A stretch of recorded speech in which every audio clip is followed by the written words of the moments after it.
I know, everybody says don't click on advertisements on Facebook. But I did, and I bought a Zaar guitar. Let me tell you about it.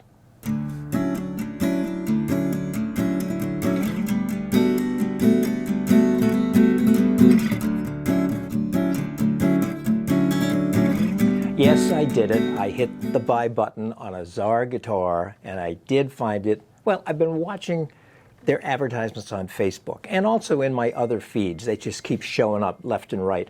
And I was very curious, and since I buy and sell a lot of guitars, probably purchase more than I sell, but anyway, and I like to do reviews, I figured, why not try one of these things and see if it's any good?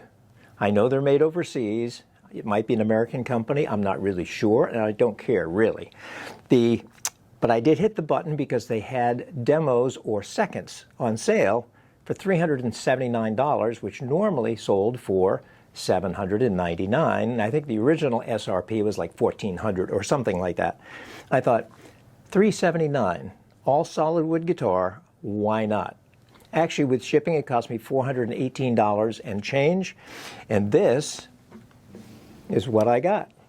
This is a Zaar ZS250. It says SE, E being electric, but as you can see, there's no electrics in here, and it said either second or demo. I guess it was probably a demo, but it has some things that make it a second. There are some things around the sound hole that look like they may be rubbed out too much and discolored a little bit. There's a little niche on one side of the sound hole right here that looks like it got nicked. There's a spot on one of the sides where it's kind of discolored. None of these have anything to do with making the guitar sound worse or play worse. They're just cosmetic. And I play guitars to play them. I don't buy guitars to put in a case and be a collector. That's not my thing.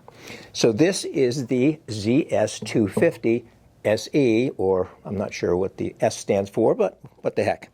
This, I think they call this the Espresso in gloss. They also have like a black version and then a brown version. I'm not sure which, maybe Espresso, maybe, I can't remember. Anyways, I did not expect much for $379, to be honest with you. And I'm getting pinged right now. Somebody's sending me a text. Happens all the time when you forget to put your phone on vibrate. Anyways, it's a guitar with solid spruce.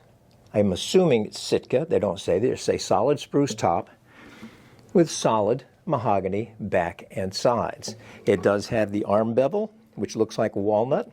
The trim looks like it's ebony, but I think it's ABS plastic. The neck, although it's stained real dark, is mahogany. And it says on their site that the fretboard and the bridge are rosewood. These look like ebony, so it's very possible this was a demo. And they changed the specs once they get going. Bone nut and saddle, the scale length 25.5 inch. The width of the lower bout is 16.25. So this guitar is not really an auditorium. It's not really a grand auditorium. It's not really a triple O. It's not really a quadruple O. It's somewhere in between, but it's very comfortable. It looks like a mini jumbo. That's probably the best way to describe it. It has these cool inlays. First on the headstock in what looks like abalone, and then mother of pearl or fake mother of pearl on the fretboard. It has the crown, the sketch series, and then it says Zaar on the 14th fret. The tuners are no name, but they look like Godot 510s. They're probably not. It does have gloss finish. I was hoping to get the one that had the satin finish. I like satin finish guitars, especially on the neck. They don't stick. The thing that surprised me about this, again, I was not expecting much, and again, it's a second or a demo, so I've told you about the things that are wrong with it. The only other thing I can find is, hear that? There's a buzz on the top string, and this is tuned E to E. But the rest of the frets it tunes, or it plays fairly nicely. So my guess is either the nut slot is a little too deep or that first fret is a little high. Well, that wouldn't be it. I think the nut slot is probably just a little bit too low. Easily fixed. It came with light gauge strings, phosphor bronze. They're not coated, you can tell. They're a little bit old, they're somewhat discolored, ebony pins. But the thing that really surprised me, let me grab a pick, is it actually sounds pretty darn good.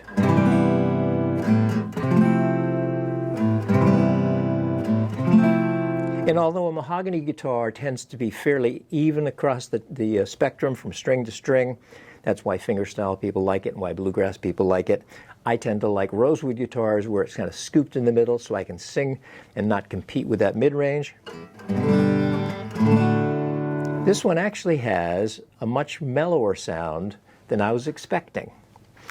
That could be because the gloss coat, the finish, may be a little thicker than many guitars like a Taylor or a Martin or somebody like that. That was the other reason I kind of wanted to try the satin finish. What I'm going to do, well, I'll play a couple things here.